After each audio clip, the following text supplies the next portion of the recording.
नमस्कार सभी मीन राशि वालों का मैं बहुत स्वागत करता हूँ इस स्पेशल वीडियो में। स्पेशल तो वीडियो है ही, पर सबसे ज़्यादा स्पेशल मीन वालों के लिए ही है, क्योंकि आप भी सुन रहे होंगे।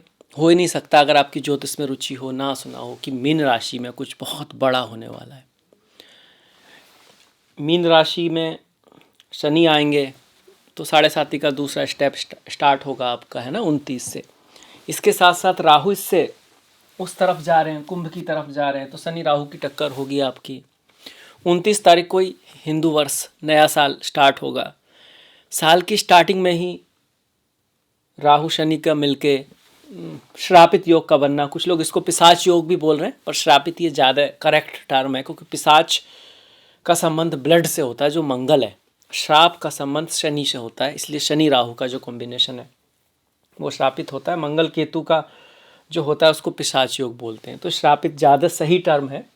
इसके साथ साथ सूर्य ग्रहण साल के पहले दिन ही श्रापित योग, और साल के पहले दिन पर भी पिशाच योग का रहना, मतलब मंगल का केतु पे प्रभाव का रहना, ये इम्पोर्टेंट है। अब ऐसे तो ये योग पहले भी बनते हैं, ऐसा नहीं हो रहा है कि अभी बस सदियों से ये योग नहीं बना है, पिशाच योग नहीं बना है या श्रापित योग नहीं है बना है, ऐसा नहीं है। बात यह है कि इस तरह से नहीं बना है।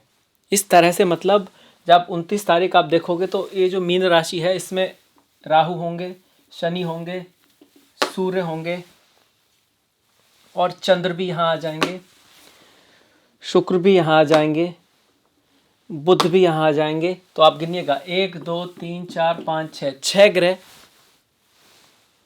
राहु के साथ में आ गए। बाकी बचे केतु, तो केतु को मंगल की चौथी दृष्टि से देख रहे हैं, गुरु 1 2 3 4 5 पंचम दृष्टि से देख रहे हैं। तो सारे ग्रहों पर राहु केतु का प्रभाव है। ये एक एक्सिस होता है राहु केतु का, इनको हम अलग नहीं कह सकते। तो आप ये कह सकते हो सारे ही ग्रह राहु केतु के साथ में हैं एक तरह से, और केतु पर सारे ग्रहों की दृष्टि है, हम ये भी कह दें तो गलत नहीं है। तो इस तरह से ये योग नहीं बनाया। पिछले 2025 साल, मतलब जो हम 2025 गिनते हैं ना, पूरा बैक एंड तक हम जाएं तो ऐसा शायद 25 बार ही हुआ है, तो करीब सदियों में एक बार ऐसा होता है। वैसे तो मीन राशि एक अच्छी राशि है, ये एक यात्रा की अंतिम पड़ाव है, ये मोक्ष है, स्पिरिचुअलिटी है, अध्यात्म है, और एक नई यात्रा की शुरुआत भी है। तो एक चेंज है जो चल रहा है। चेंज स्टार्ट हो गया था जब शनि महाराज 2022 में मकर में आए थे ना, अपनी राशि में आए थे, 22 23 24 ऐसे करके, और इससे पहले ही मकर में जब आए थे फिर वो आपको कुंभ में रहे आपके, अब वो मीन में जा रहे हैं। तो वो जो चेंज स्टार्ट हुआ, समय परिवर्तन जो हुआ, उसका जो स्टार्टिंग हुई, अब वो एंड की तरफ जा रहा है, कोई नई शुरुआत होने वाली है। परिवर्तन हमेशा ही थोड़ा सा तूफानों के साथ आता है। कभी भी कोई परिवर्तन आया, चाहे वो कलयुग का परिवर्तन हो, द्वापर युग का परिवर्तन हो, उसके एंड में कुछ ना कुछ युद्ध होते हैं, कुछ एक तरह का धर्म की स्थापना कह सकते हो, जैसे महाभारत हुआ, कलयुग से पहले कुछ समय पहले हुआ। ऐसे ही वॉर्स होती हैं, अटैक्स होते हैं, असैसिनेशंस हो भी रहे हैं, आप भी सुन रहे हो आए दिन कि इजराइल ने उसको मार दिया, यहाँ ये मर गया, और ये हो भी सकता है इस साल भी कुछ महान लोग, बड़े लोग, अच्छे लोगों के साथ भी होता है। जो बड़ी बड़ी सरकार हैं, बड़े बड़े कंट्री हैं, बहुत पावरफुल लोग हैं, उनमें से किसी के साथ कुछ हो सकता है। क्यों? क्योंकि सूर्य का ग्रहण पड़ रहा है पहले दिन। सूर्य क्या है? गवर्नमेंट है, राजा है। किसी कंट्री का राजा, घर का राजा, ऑफिस का राजा, स्टेट का राजा, जो मेन पद पर जो लोग हैं, जो बहुत अच्छी पोजीशन में हैं, जहाँ पर भी टॉप पर हैं, उनके साथ थोड़ा सा ध्यान रखना है आपको, उनके साथ रिश्तों का ध्यान रखना है, और वहाँ कुछ ऊपर दिक्कत आ सकती है। ये इस चीज़ को बता रहा है। तो इसी के बारे में हम बात करेंगे, मीन राशि के बारे में पूरे। उसमें जो महीने का हॉरोस्कोप होगा उसमें सिर्फ महीने के, और यहाँ थोड़ा बड़ा पर्सपेक्टिव लेंगे, पर यहाँ पे हम सारे ग्रह नहीं ले पाएंगे, ज़्यादा ध्यान देंगे। आपका सूर्य ग्रहण, चंद्र ग्रहण 14 तारीख को पड़ चुका है, पर उसका असर आपका रहने वाला है। और सूर्य ग्रहण 29 मार्च को पड़ेगा, और उसका भी असर रहने वाला है आगे तक। वो बताता है कि क्या होगा। ज़्यादा असर के हिसाब से मैं कहूँगा कि भाई मिनिमम 15 अप्रैल, नहीं तो 15 या 18 मई तक, जब तक ये गुरु और राहु नहीं बदल जाते। कोई बहुत बड़ा डिसीजन आप ना लें, टाल दें तो अच्छा है, जिसके बारे में आप एकदम डैम श्योर नहीं है कि हाँ बस ये ही अच्छा है, इससे अच्छा कुछ हो ही नहीं सकता, बस उसी आदर जो डिसीजन है उनको टाल सकते हैं। किसी के साथ कोई कमिट नया कमिट ना करें। जिसके साथ कमिटमेंट है वो तो आप, जो आप चल रहा है उसके लिए कुछ चाहिए तो वो करें, पर कुछ नया ना करें। ये मेरी एडवाइस है आपको, बाकी आपकी मर्जी है, क्योंकि दशा महादशा भी बहुत डिसाइड करती है। आपकी बहुत ग्रेट दशा महादशा चल रही है तो उस केस में आप करोगे तो भी ठीक रह सकता है। पर मोस्ट पीपल जो हैं, ज़्यादातर जो लोग हैं, उनके लिए बात हो रही है, क्योंकि गोचर है, आपकी जन्मपत्री नहीं है, ये भी ध्यान में रखना है। अगर आपकी जन्मपत्री में यहाँ राहु है, शनि है, और आप घूम के यहाँ आ रहे हैं, तब ज़्यादा खतरनाक बात है। अगर यहाँ पे कोई भी ग्रह नहीं है तो इतना कुछ बात नहीं है, बस थोड़ा ध्यान रहना है, थोड़ा अवेयर रहना। तो ये भी है कि डरना नहीं है। सभी की जन्मपत्री में थोड़ा ना यहाँ पे ग्रह बैठे हैं। वर्ल्ड लेवल पर डेफिनेटली बहुत बड़े बदलाव आने वाले हैं। ये जो आप जैसे कह सकते हो ना कि सभ्यता जो है बदलती तो हर सेकंड रही है, पर थोड़ा तेज़ी से बड़े बदलाव आएंगे। और जो लोग थोड़ा अध्यात्म, क्योंकि स्पिरिचुअलिटी की राशि है, लेट गो कर सकते हैं, चीज़ों को भूल सकते हैं, नई चीज़ों की तरफ जा सकते हैं। जो प्रेम में विश्वास करते हैं, मतलब अपनों से प्रेम करते हैं, अपने से प्रेम करते हैं, और दूसरों को भी चाहते हैं, कंट्रोल नहीं करना चाहते, उनको फ्रीडम देना चाहते हैं, खुद की लाइफ में भी फ्रीडम पसंद है, इस तरह के जो हैं नई चीज़ें आएंगी, वो उभरेंगी। ओल्ड सिस्टम जो कंट्रोलिंग है वो, उसमें कमी आएगी आपके। Old system will break, new system will begin. नई सिस्टम्स की शुरुआत होगी। ऐसा भी हो सकता है धीरे धीरे बड़े बदलाव आ जाए, जैसे करेंसी, पूरी वर्ल्ड की करेंसी कोई एक हो जाए, कोई डिजिटल करेंसी हो जाए, चीज़ें बदलेंगी। जो लोग अध्यात्म का रास्ता चुनेंगे, थोड़ा बहुत स्पिरिचुअलिटी की तरफ जाएंगे, उनकी लाइफ में आनंद भी आएगा, क्योंकि ये स्पिरिचुअल लेवल पे हम ऊपर ही जा रहे हैं, नीचे नहीं जा रहे। बदलाव जरूर हैं, पर जो थोड़ा प्रभु पे भरोसा रखेगा, अपने ऊपर भरोसा रखेगा, कुछ नया आ रहा है उसकी तरफ जाएगा। कोई चीज़ छूट रही है, टूट रही है, दूर हो रही है, तो लेट इट गो, जाने देगा उसको, अगर वो इस तरह से है ना, तो सही रहेगा। जो लोग भयपूर्ण हैं, भौतिकवादी जाते हैं, चीज़ों को कंट्रोल कर रहे हैं और करना चाहते हैं, और मोह में हैं, तो उनको थोड़ा डिफ़िकल्टीज़ भी आएगी। तो दो तरह से दुनिया बंटने वाली है। अब चूंकि आपके ही पहले भाव में हो रहा है तो आपको थोड़ा हेजिटेशन रह सकता है, हेल्थ का थोड़ा सा ध्यान रखें, कोई बड़ा डिसीजन ना लें।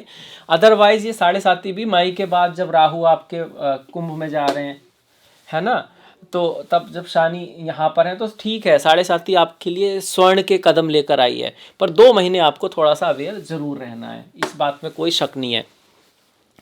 एक बात और भी है, जो मीन राशि है ना, इसमें कुछ नेगेटिव चीज़ें भी होती हैं, तो जब राहु वहाँ पर आएंगे तो उन चीज़ों को थोड़ा बढ़ा सकते हैं। जैसे आलस्य है ना, खो जाना है, डूब जाना है, जेल हॉस्पिटल, मतलब थोड़ा स्वास्थ्य का ध्यान रखें, लड़ाई झगड़े में ना पड़े। नशा, क्योंकि नशा भी क्या है ना, खो जाने की चीज़ें हैं ना, नशे में लोग खो जाते हैं, भूल जाते हैं अपने आप को। तो वो नहीं करना है। ध्यान मेडिटेशन के लिए अच्छा है, वो भी एक तरह से आप खोते हो, पर वो एक अच्छा है। हर चीज़ के 2 एस्पेक्ट होते हैं, एवरी कॉइन हैव 2 साइड्स, ऐसे होता है ना। तो वो आपको अच्छी चीज़ों की तरफ तो ठीक है, पर जो नेगेटिव चीज़ें हैं उनसे आपको बचना है। अपना जो संग है, जो आपके साथी हैं, जो आप सुनते हो, जो आप देखते हो, वो आपको आगे ले जाने वाला हो, क्योंकि कहीं ना कहीं तो आप जाओगे। मूवमेंट तो ज़रूरी है, परिवर्तन तो होना ही है, वो रुक नहीं सकता। तो फिर पॉजिटिव ही करो, क्योंकि अगर आप पॉजिटिव नहीं करोगे तो नेगेटिव अपने आप होने लगता है, उसको करना भी नहीं पड़ता। और अगर करोगे तो फिर बहुत ही तेज़ी से होता है। पॉजिटिव करना पड़ता है, और जब करते हो तो वो slowly slowly, step by step, धीरे धीरे होता है। राहु इस बात को भी कह रहे हैं, कोई भी तीव्र इच्छा, है ना, तीव्र लालच, तीव्र कामना को ज़्यादा इम्पोर्टेंस नहीं देना है। प्रैक्टिकलिटी को ध्यान में रखना है, बदला से दूर रहना है, कोई रिवेंज नहीं लेना है, ईगो से दूर रहना है, गुस्से से जो दूर रहना है, एक्स्ट्रा इमोशन में कोई बहुत बड़ा डिसीजन नहीं लेना है इस समय में, क्योंकि ये तो श्रापित योग है राहु और शनि का, है ना, ये कि भाई वो नहीं करना है। पर इमोशन का जो टॉपिक आता है वो कहीं ना कहीं चतुर्थ भाव में चंद्रमा और केतु को देखें तो पिशाच योग से भी आता है। तो अपने पार्टनर के साथ, अपने दोस्तों के साथ, अपने फ्रेंड्स के साथ, बिजनेस में कोई भी इंटेंस इमोशन में डिसीजन नहीं लेना है। बुद्धिमानी के साथ, विजडम के साथ रेस्पॉन्स करना है, ना कि किसी पैनिक में रिएक्ट करना है आपको। तो सब ठीक रहेगा, सब अच्छा रहेगा। वहीं जब राहु और शनि, तो राहु शनि की तरफ भी जा सकता है और शनि राहु की तरफ भी जाते हैं। आइडली तो अभी शनि जो है वो कह सकते हो आप, राहु जो है वो शनि की तरफ जा रहे हैं और शनि राहु की तरफ जा रहे हैं। तो दोनों चीज़ें पॉसिबल हैं depending upon the chart. Rahu अगर शनि की तरफ जाए तो शनि दुख भी है, गम भी है, अकेलापन भी है, मायूसी भी है, शनि दुख दर्द ये सब भी है। तो आदमी थोड़ा सा सैडिस्ट, नेगेटिव हो सकता है, इसीलिए विषयोग बनाते हैं शनि चंद्रमा। तो उससे भी मतलब काम ना करना इस तरफ भी हो सकता है। दूसरा, जब शनि राहु की तरफ जाए तो बिल्कुल ही काम में इतना डूब गए हैं, या तो कि अपने हेल्थ का ध्यान नहीं है, स्वास्थ्य का ध्यान नहीं है, भूल गए अपने आप को। राहु क्या एक्सट्रीम है, या फिर आउट ऑफ द बॉक्स है। वो तो ठीक है, आउट ऑफ द बॉक्स होता है तो क्रिएटिविटी आती है कहीं ना कहीं। इसीलिए राहु कौन है? राहु चैलेंज करता है आपके जो समाज का ढांचा है, जो टीचर्स हैं, गुरुज हैं, बॉस है, उनको चैलेंज करता है, क्योंकि कुछ नया करना चाहता है, नियमों से अलग करना चाहता है। तो कोई नई चीज़ निखर के आने की भी उम्मीद है, पर दूसरी तरफ ये आपको अपने टीचर्स, गुरु और उनके अगेंस्ट भी खड़ा कर सकता है। तो इस चीज़ का एक, जिसको बोलते हैं ना, मध्यम रास्ता, बीच का जो रास्ता है वही करना है। अगर सही चीज़ है तो ठीक है, पर आपको एक अंदर से एहसास हो जाता है कि अगर आप अपने गुरुओं के, टीचर्स के एकदम अगेंस्ट नहीं जाना है, नई चीज़ें आप कुछ करना चाह रहे हो तो उसको समझिए, करिए और उसको आप समझाइए, उस तरह से कीजिए। राहु और शनि का योग। राहु ऐसे काम की तरफ भी आपको ले जाते हैं जहाँ पर आपको सिर्फ आइडिया है मेंटली, पर कोई एक्सपीरियंस नहीं है, और उसमें आप ना, जैसे बोलते हैं, धोखा हमेशा खूबसूरत होता है। ऐसी चीज़ें कि भाई बस आइडिया ऐसे ऐसे ऐसे, रियलिटी में कुछ पता नहीं है आपका, तो इस तरह के काम में नहीं घुसना है। और अगर बहुत ही मन कर रहा है तो पहले एक्सपीरियंस गेन करें, छोटे लेवल से स्टार्ट करें, धीरे धीरे पेशेंस के साथ। शनि के अच्छे गुण, जो डिसिप्लिन है आपका, एक्सपेरिमेंट नहीं, एक्सपीरियंस है, उसको लेके स्टेप बाय स्टेप कुछ करें। कोई बहुत बड़ा रिस्क ना लें, खास करके मई के मिडिल तक तो बिल्कुल ना लें, जब तक कि राहु आपके कुंभ में नहीं चले जाते। ये हो गया राहु शनि का श्रापित योग। यहीं सूर्य ग्रहण भी पड़ रहा है आपका 29 तारीख को, तो ये सूर्य ग्रहण आपकी पर्सनैलिटी पे पड़ेगा, है ना। पर्सनैलिटी का मतलब हो गया कि आपका जो स्वास्थ्य है उसका आपको मेन ध्यान रखना है। बिजनेस, रिलेशनशिप, हाउ, मतलब दूसरों को सुनना भी है आपको, ये ध्यान रखना है। थोड़ा सा फियरफुलनेस रह सकती है, हेजिटेशन आ सकता है, नज़र लगना, ये सब हो सकता है। सर, ये अगर शरीर के अंगों को देखा जाए तो ये सर का भाव है, सर का है, मतलब सर पे चोट वगैरह लगने का चांस है। ऐसा नहीं लगने वाली है, डरना नहीं है, बस अवेयर रहना, थोड़ा ध्यान रखना है।